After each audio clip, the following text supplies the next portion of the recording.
अस्सलाम वालेकुम पीपल। आज मैं आई हूँ एक न्यू स्टोरी लेकर। यार ये बहुत ही हॉरर स्टोरी है जो आज ही मुझे किसी भाई ने सेंड की है जो गुजरात के रहने वाले हैं। तो चलो स्टोरी शुरू करते हैं। जल्दी से बत्तियां शत्तियां बंद कर दो। ये आज से तकरीबन 13 साल पहले की बात है जब मैं क्लास 6 में पढ़ता था। स्कूल के दूर होने की वजह से मैं अपने अंकल के घर रहने लगा और वो भी तब जब मेरे फाइनल एग्जाम्स हो रहे थे। मेरे 4 कजन हैं। उनमें से जो सबसे बड़ा कजन है उसने पहले भी घर वालों को बताया था क्योंकि रात को वो देर तक स्टडी करता था और रात को कोई न कोई वाकया उसके साथ पेश आ जाता था, मगर घर वाले उसकी बातों पर यकीन नहीं करते थे। मेरी दोस्ती उनमें से सबसे छोटे कजन से ज्यादा थी। एक दफा रात को हम लोग सो रहे थे और अचानक मेरी आंख खुल गई। मैंने देखा कि वो मेरी तरफ देख रहा था और मुस्कुरा रहा था। उसी लम्हे मैंने उसको कहा कि क्या बात है, सो जाओ, इतनी रात हो गई और तुम अभी तक जाग रहे हो। तो उसने मुझे कोई जवाब नहीं दिया। इतने में मुझे ख्याल आया कि इतना अंधेरा है मगर फिर भी वो मुझे दिखाई दे रहा है, बहुत ही अजीब है। मैंने ऐसे ही मजाक से उसके थप्पड़ मारा तो मेरा हाथ उसके चेहरे के अंदर से गुजर गया। मतलब उसको कुछ ना हुआ और मेरी नजर उसकी आंखों में पड़ी। मैंने देखा कि उसकी आंखें बिल्कुल काली थी, जैसे हमारी आंखों में सफेदी होती है, उसकी आंखों में नहीं थी। फिर मैं डर गया कि ये मेरा कजन नहीं बल्कि कोई और ही है। मैंने सारी रात सोने की कोशिश की मगर सो न सका। वो हर तरफ से मुझे डराता रहा। फिर मैंने सारे घर वालों को जगा दिया और अभी भी ये लिखते वक्त मेरे रोंगटे खड़े हो रहे हैं। इसके बाद जब मैं एग्जाम्स खत्म करके घर गया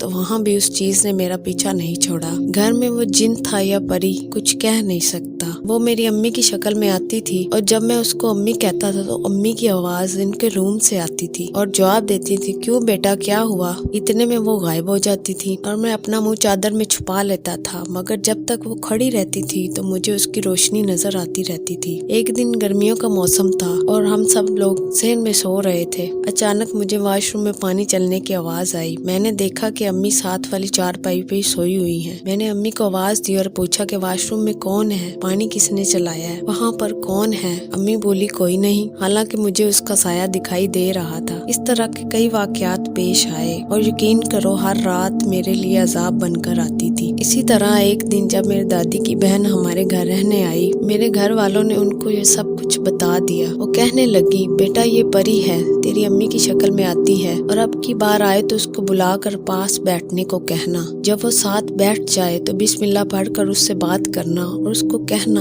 अगर तुम मुस्लिम हो तो मैं तुम्हारे साथ दोस्ती करना चाहता हूँ। और अगर वो जवाब दे कि हाँ मैं मुस्लिम हूँ तो उसे पहला कलमा सुनना। मुस्लिम हुई तो पहला कलमा सुना देगी और अगर काफिर हुई तो चली जाएगी। इन्हीं बातों के दौरान मेरी दादी ने कहा कि मुझे उम्मीद है कि वो बातें सुन रही होगी और उन्होंने कहा कि वो मुस्लिम हुई तो बेटा तेरी बात बन जाएगी। मुझे लगता है कि उसने सब बातें सुन ली थी क्योंकि उस दिन के बाद आज के दिन तक मैंने किसी जिन या परी को नहीं देखा और ना ही अब डरता हूँ।